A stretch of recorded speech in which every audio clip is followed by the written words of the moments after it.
ఏ పార్టీకి అమ్ముడును పైసలకు అమ్ముడు అంటే ఇప్పుడు ఎంతో నాలాగా ఎంతో మంది చెప్పొచ్చు. కాకపోతే నేను గత 20 సంవత్సరాలు ఇప్పుడు అందరూ నా దసరా తిరిగినట్టు నేను నా చాలా మండలం ఇంత వరదాకా నేను ఒక రూపాయి ఆశించలేదు. ఎవరికైనా నాపతి వస్తే ఫోన్ చేస్తే పోయి మనల్ని ఎదిపించుకున్నాం. ఎవరైనా కబ్జా చేస్తే కబ్జాలకే తీసుకొచ్చిన ఎన్నో చేసిన మన మండలంలో మన లీడర్లకు పెద్ద పెద్ద లీడర్లకు అందరూ తెలుసు. నేను ఎవరికి భూములు పట్టాను, ఎవరి తన రూపాయలు తీసుకోలేదు. ఒక రాజకీయ పరంగా వరకు నేను జడ్జీస్ అయితే అమ్ముకోలేదు. ఏ విషయంలో నేను పోను. ఇప్పుడు కాదు నా ఇంచుమించు 70% నా ఏజ్ అయిపోయింది. మా అంటే తిప్పి కొడుతూ 20 సంవత్సరాలు గట్టి కుట్టుతుంది నా ఏజ్.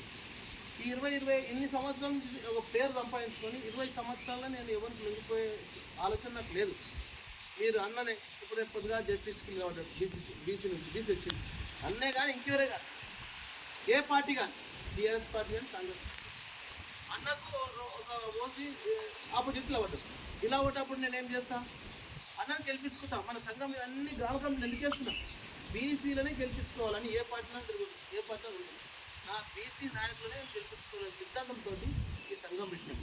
ఇంకోటి ఒక ఊళ్ళో వరకు అన్యాయం జరుగుతుంది. బీసీ గ్రామ అధ్యక్షుడు పోవాలి, పోయి ఆయన ఏమైందా ఏం సంగతి ఏ ప్రాబ్లం తెలుసుకోవాలి.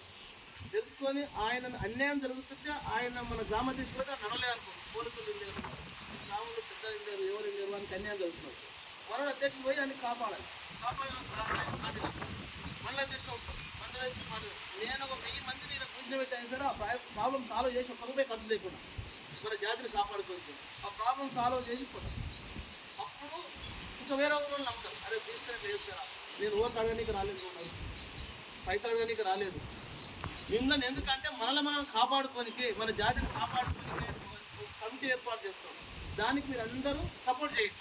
సపోర్ట్ చేస్తే ఎంతోమంది పేదలను కాపాడుకునే స్థాయికి మనం ఉంటాం, మనకు పుణ్యం కలుగుతుంది.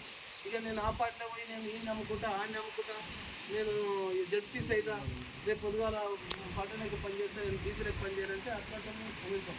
మన కులపొలనైనా సరే మనల్ని అన్యాయం చేస్తే వాళ్ళని ఎదిరిస్తాం. అందరం కలిసి న్యాయంగా ప్రతి గ్రామంలో కూర్చొని మనల్ని అన్యాయం చేస్తుంది తక్కువ అని చెప్పి మనం కాపాడుకుందాం. పేదలందరినీ కాపాడుకుందాం, బీసీ జాతిని కాపాడుకుంటే అప్పుడు బీసీ అని నమ్ముతారు. రేపు పొద్దుగాల ఎంపీటీసో జడ్పీసో అరే మన బీసీని గెలిపించుకుంటాం. ఫోన్ చేస్తా తెలియని మర్చిపోయినా ఆఫీస్ కావాలన్నా బీసీలో కాలేము. ఆ పార్టీలో పోయి ఫోన్ చేస్తావు, ఈ పార్టీ బీసీలో ఫోన్ చేస్తావు అని వెయ్యి అడిగి నాకు గెలిచేటోడు ఎవడు పెద్ద కులపోడు. ఆ జడ్పీసీ వాడవుతాడు, ఎంపీపీ వాడవుతాడు, ఎమ్మెల్యే ఆడవుతాడు. మనకేం న్యాయం జరుగుతుంది అట్లా అని చెప్పి మనం గెలిచినా గెలవకున్నా ఎంత తీసుమార్గాన్ని అయినా సరే ఎదిరించే స్థాయికి మనం ఊరికి 5 మంది వచ్చినా కానీ ఎదిరించే స్థాయికి మనం వస్తాం. మనము రాజకీయ పార్టీలు ఎంతమంది